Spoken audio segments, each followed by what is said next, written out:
2016-ին Լոռու մարզում արվածն ու չարվածը ամփոփման հարթակում է մարզի առաջին դեմքի տարեվերջյան ասուլիսին, մարզպետը պատասխանում է լրագրողների հարցերին։ Հարցերի շրջանը լայն էր ձեռքբերումներից ու խնդիրներից մինչև հետընտրական վանաձոր ու սոցիալական պատկեր։ Հույսերը շատ են հատկապես տեխնոլոգիական կենտրոնի բացման հետ կապված, ինչն էլ տարվա ամենամեծ ձեռքբերումների շարքից առանձնացրեց մարզպետ Նալբանդյանը։ Այն նաև տեխնոլոգիական մարզում իրականացվող տեխնոկենտրոնների ստեղծման հետ 2017-ին ապահովելու է Լոռին Smart մարզ հայտարարելու նախադրյալը։ Լոռու մարզը հայտարարել ենք Smart մարզ,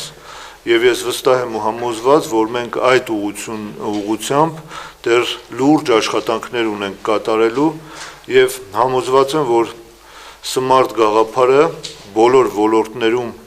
իրականություն կդառնա եւ մեր տնտեսության վրա անմիջապես կերևա։ Երկրաշարժի հետևանքով անօթևան մնացած ընտանիքների խնդիրը տարվա խնդիրների շարքում է առանձնացնում Արթուր Նալբանդյանը, չնայած որ անցնող տարում այս ուղղությամբ լուրջ աշխատանքներ իրականացվել են։ Սպիտակի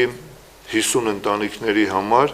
մեկ սենյականոց բնակարանների գումար տրամադրվեց եւ այդ 50 ընտանիքի խնդիրը ամբողջությամբ լուծվեց։ Գիտեք նաեւ, որ Վանաձորում նույնպես 14 ընտանիքի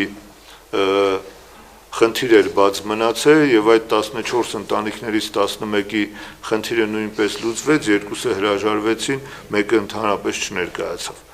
Բայց Սպիտակ եւ Վանաձոր քաղաքների խնդիրը գրեթե ամբողջությամբ լուծվեց, չի լուծվել 331 ընտանիքի հարցը, որոնք վերաբերվում են զուտ գյուղական համայնքներին։ Ես համոզված եմ, որ 2017-ին որոշակի աշխատանքներ կկատարվեն նաև այդ ուղղությամբ։ Ավելի վստահ եմ ու համոզված, որ 2018 թվականին երկրաշարժից անօթևան մնացած ընտանիքների այս խնդիրը վերջնականապես կլուծվի։ Այսինքն խոսքս վերաբերվում է այն ընտանիքներին, ովքեր ժամանակին շահառու են դարձել։ 2016-ին ինչպես պետության, այլ մարզպետարաններ, այնպես էլ Լոռու մարզպետարանը հրատապ ծրագրեր իրականացնելու առումով միջոցներ չի ստացել, բայց մի շարք ուղղություններով մարզի համար կարևոր ծրագրեր իրականություն դարձել են։ Դրանց թվում առանձնացրեց Ստեփանավան-Օձուն ճանապարհահատվածի շինարարությունը, որտեղ 3.5 միլիարդ դրամ է ծախսվել, $100 միլիոն ծրագիր էլ մարզի ու պետության համար կարևոր տնտեսական գոտու համար է նախատեսվում։ Վանաձոր-Բագրատաշեն ճանապարհի վերակառուցման համար ճանապարհը միջպետական է, ինչից առաջին հերթին հենց Լոռին է շահելու։ Հայաստանի Հանրապետության կառավարությունը լուրջ ծրագրեր է իրականացնում, հատկապես արտահանումների հետ կապված, նաև վերջերս Պարսկաստանից նախագահի գլխավորությամբ մեծ հյուրեր ունեցանք եւ դուք տեսնում եք, որ Հայաստանը կարող է դառնալ տարանցիկ գոտի եւ բնականաբար չունենալ միջազգային չափորոշիչներին, ստանդարտներին համապատասխան ճանապարհներ, տարանցիկ գոտու մասին խոսելը դառնում է լրիվ ավելնորդ եւ այս առումով ես համոզված եմ, որ 2017-18 թվականներին, երբ որ միջպետական ճանապարհը կավարտվի, մեր մարզը բեռնափոխադրումների առումով, ծավալային առումով անպայման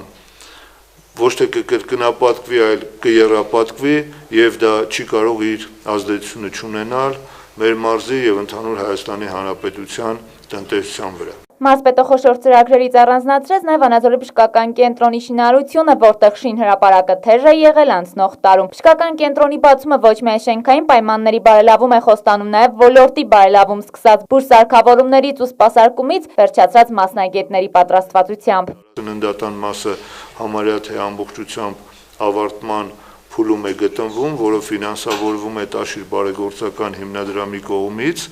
իսկ մյուս մասը